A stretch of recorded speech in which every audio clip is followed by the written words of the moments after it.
Guam Memorial Hospital this week submitted its responses to the Centers for Medicare and Medicaid Services over CMS's threat to terminate GMH's Medicare certification.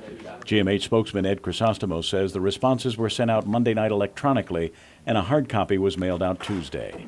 The responses were required by CMS, which cited the hospital for deficiencies in its physical environment, which posed a threat to the patients.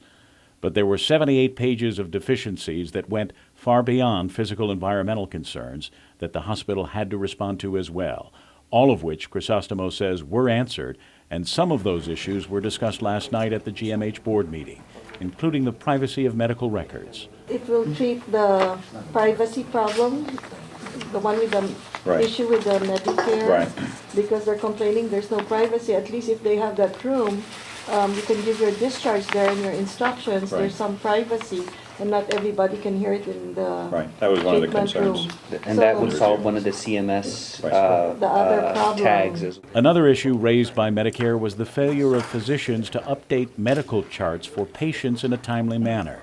Real-time monitoring of record completion is the planned solution to that.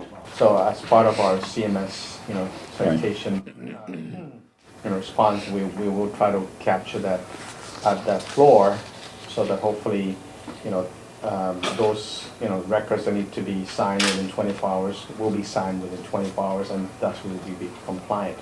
Because we're not in compliant if they wait until they get to the medical. But getting physicians to comply has been an ongoing problem at GMH. You know what? They've been doing it for 10 years, and to make them change, then we came, what can we do? Can we suspend everything? We got all that. If you don't do it within this, you get this suspension, you get this first notice, second notice. Well, you know what they do? They wait until, the last resort, then they'll do 2 charts, and then they get off the suspension. It's real easy to do. You can be delinquent in medical records for your entire career here. It's very minimally punished. We cannot threaten the participation of CMS because of that. So,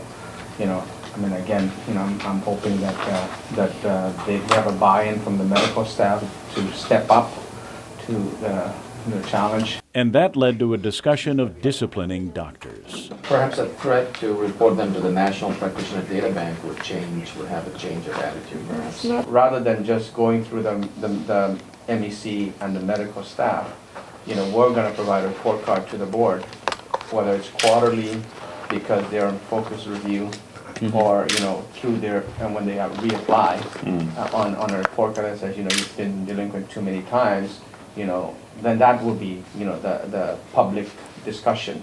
We have media here, so that would be a public discussion.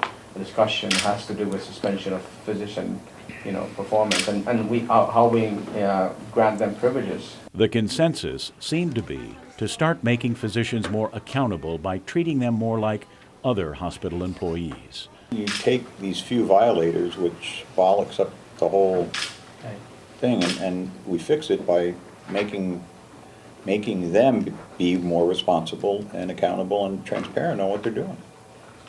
Right? To me, I don't have, from my standpoint, obviously we have to take council's guidance, but I would think that we should be able to deal with them in the same way we deal with another employee. I think we should really just say from now on the policy is going to be that you will go on a list, and that list will be subject to board review, and the board will make a decision quarterly for all of the delinquents and outliers that your suspensions will go 6 months. Kevin Kerrigan, PNC News.